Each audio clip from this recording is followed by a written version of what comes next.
So as Dr. Paxton said, my project focuses on the cultural competence in future healthcare providers. Okay, so me, myself, and cultural competence. Why cultural competence? For the past 9 months, my life has consisted of cultural competence and only cultural competence. So when deciding what topic I wanted to do, I wanted something that focused on the areas that I've focused on most throughout my education at St. Xavier, which is health communication and my minor in Spanish. And cultural competence is perfect for that because it's a communication phenomenon that focuses on health communication as well as language. And through my research, I realized cultural competence is incredibly important. So why is cultural competence so important? Jacobs, Chen, Carlinger, Aja Gupta, and Mutha state that there are more than 21 million people who are able to speak English less than very well, which is a more than 40% increase from the early 1990s. And this phenomenon will continue as America becomes a more diverse nation every year. So this phenomenon will exacerbate the provision of quality health care due to the inability to communicate with patients of different linguistic and cultural groups. What is cultural competence? So cultural competence is a tool that is used to eliminate disparities in the healthcare system as well as to eliminate challenges that hinder medical encounters. Cultural competence is defined as a set of behaviors and attitudes in a culture within a business or operation of a system that respects and takes into account the person's cultural background, cultural beliefs, and their values and incorporates them in the way healthcare is delivered to the individual. So this definition of cultural competence can be applied to healthcare providers as well as healthcare systems such as hospitals, doctors' offices, etc. So a culturally competent healthcare system is one that is built on an awareness of the integration and interaction of health beliefs and behaviors, disease prevalence and incidence, and treatment outcomes for different patient populations, as well as identifies the difficulties to resolving issues between social and cultural factors that affect patients. Throughout my 9 months of research, I realized that there are a lot of aspects to cultural competence, which are effectively working through interpreters, combating language barriers with knowledge and training, communication skills, cultural sensitivity, empathy, bilingualism, awareness, intercultural experiences like studying abroad while you're in college, and intercultural communication. So my research question last semester was, does a lack of cultural competence affect the intercultural communication between patients and healthcare providers? And throughout my research, I realized that yes, a lack of cultural competence affects intercultural communication. However, I realized that all the past studies I looked at only focused on healthcare providers as doctors or physicians rather than nurses, which they play an important role in our medical encounters because oftentimes we spend way more time with our nurse than our actual doctor. So I chose to have the same research question for this semester. However, in parentheses, it's nurses, so that you know it's focusing on nurses rather than physicians like it did in the past.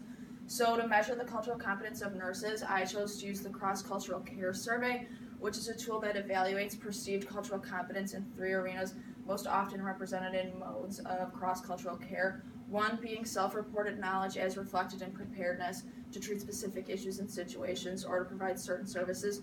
2, self-assessment of skills. And 3, attitudes about the importance of cross-cultural care and desires to work with diverse patient populations.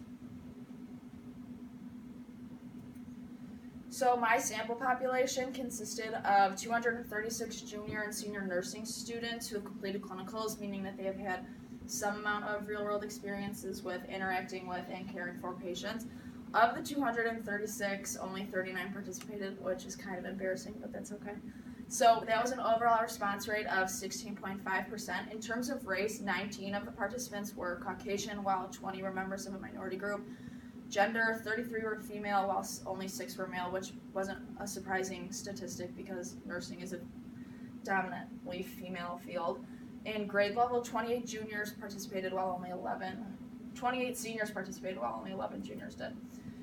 The cross-cultural care survey is divided into 2 sections. Section A, which asked the participants to answer questions regarding their perceptions of the importance of cross-cultural care, their level of skill, their usefulness of their experiences that they had during clinicals, while Section B focuses more on personal and professional characteristics like race, gender, and grade level, which I already touched upon. So I'm only going to go through Section A, which consists of 8 questions. So I'm just going to briefly touch upon them and explain them. So in set 1, participants were asked, besides what you learned in nursing school, how much additional instruction during your clinicals have been devoted to teaching you the cross-cultural aspects of, and they were presented with 10 aspects of cross-cultural care, such as determining how a patient wants to be addressed and interacted with, identifying how well a patient can read or write English, and delivering services effectively through a medical interpreter. So in response to set 1, a majority of participants revealed that they received some additional instruction in areas such as identifying patients with a limited English proficiency, cultural customs. A majority of participants also revealed that very little time was devoted to delivering services through a medical interpreter, which is alarming because medical interpreters play an important role because they can either enhance or hinder a medical encounter. So healthcare providers should definitely know how to deliver care through one. But perhaps when the students said that only a small amount of time was devoted to this, they were just suggesting maybe they wanted more training and education on it. But it overall suggests that the nursing faculty should evaluate and examine the curriculum to find areas in which changes can be made to make sure that all their students feel that they have adequate time covering their topics. Set 2 asks, during your clinicals, how often have you been formally evaluated with respect to your ability to handle cross-cultural care with regards to nurse-patient communication? None, very little, some, or a lot. In response to this question, 46% of participants revealed that they had been evaluated never or very little. 36% of participants revealed that they were evaluated sometimes, which suggests that the nursing students were never evaluated on a regular basis, but it raises a huge question as to what do students consider to be a formal evaluation. Perhaps they have been evaluated, but they just didn't really know, oh, I'm being graded or I'm being evaluated on this interaction, and they think it's just a normal everyday interaction with their patients. Set 3, please rate each of the following experiences during clinicals for their usefulness to you in treating culturally diverse patients, based on lectures and seminars, discussions, on-the-job training, diversity of your colleagues, and having faculty as role models. And the scale for this question ranged from not useful to very useful, and there was another option of they didn't even have it during their clinicals. Set 3, so 4 of the experiences that I just talked about were revealed as being very useful according to the majority. Lectures and seminars were only viewed as useful. So the results suggest that overall the experiences that the nursing students have at school are very useful to their education and their future professions, but it also raises questions as to what can be done so that all of their experiences can be viewed as very useful, and what can the university do to implement changes as to make sure that all their nursing students are able to provide quality cross-cultural care. Set 4 regards the level of preparedness. So how prepared do you feel for a patient to treat patients or pediatric patients' families from different cultures who have different health beliefs that are at odds with Western medicine, distrust the U.S. healthcare system, have a limited English proficiency, who are new immigrants, etc. So the scale for this question ranged from very unprepared to very well prepared.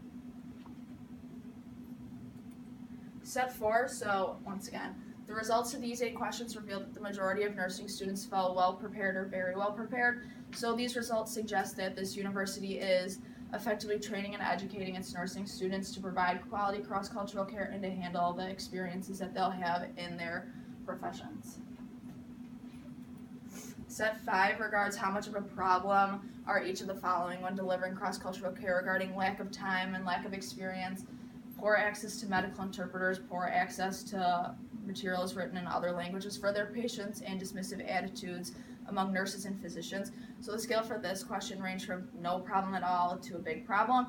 A majority of participants revealed that all of these issues are small problems, which is alarming, and it suggests that changes must be made not only to the nursing program, but also in the hospitals in which these nursing students are participating in their clinicals. Set 6 asks, how often have you felt helpless about what to do when providing care involving patients of a different culture from your own? Never, rarely, sometimes, or often. A majority of participants revealed that they rarely felt helpless, which suggests that the nursing program is providing its students with sufficient training and education to empower and motivate them to provide quality cross-cultural care. And being motivated is an essential tool to effectively interacting with and caring for patients of other cultures, and motivation is one of the key aspects of the intercultural communication competence theory, which guided my research both last semester and this semester. Set 7 Participants were asked to rate their skills at each of the aspects of cross-cultural care, which are the same 10 aspects presented to them in set 1. And majority of participants revealed that they felt skillful or very skillful at these 10 aspects, and these results suggest that the nursing program is providing its students with sufficient training and education to enhance their skills and abilities to provide such care to patients. Set 8, which in my opinion is the most important question, asks participants how important do they feel it is for nurses in their specialty to consider a patient's care and providing culture. Not important at all, not very important, moderately important, or very important. In response to this question, a majority of participants, 72%, revealed that they believe it is very important to consider a patient's culture, which suggests that nursing students are being educated on the important role that culture plays in their medical encounters. 10% believe that it's only moderately important, and 18% believe that it's not important at all, which is alarming because it shows a lack of concern for culture, and that lack of concern will ultimately affect how patients of other cultures are treated when they enter a medical encounter, and that raises questions as to why do some students find culture to be insignificant while others find it to be very important. In terms of this question, I also ran crosstabs against race, gender, and grade level. So in terms of race, members of a minority group found that considering culture is more important than Caucasian participants, which just suggests that perhaps these minority students have had experiences of their own in which their culture affected the care that they received. In terms of gender, male students found it less important to consider culture, which just suggests that possibly for males, this is just because for them, medical encounters are often more direct and less emotionally based, which means that they only share information when it's absolutely necessary, unlike women who just kind of have a tendency to share everything in a medical encounter.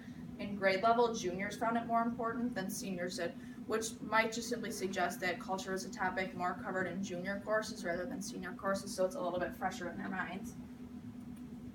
So concluding statements, overall, the results of the survey suggest that the nursing students at the university I researched are culturally competent and are capable of providing quality cross-cultural care.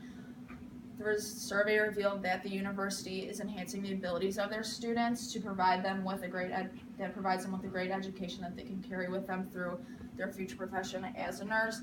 And this revelation just suggests that the university may have implemented changes in new courses to their curriculum that may follow the rules of organizations, which have made it mandatory to include and measure the efficacy of cultural content in their curriculum to improve the reliability, validity, and feasibility of cultural competency measures. That's it. Thank you for listening.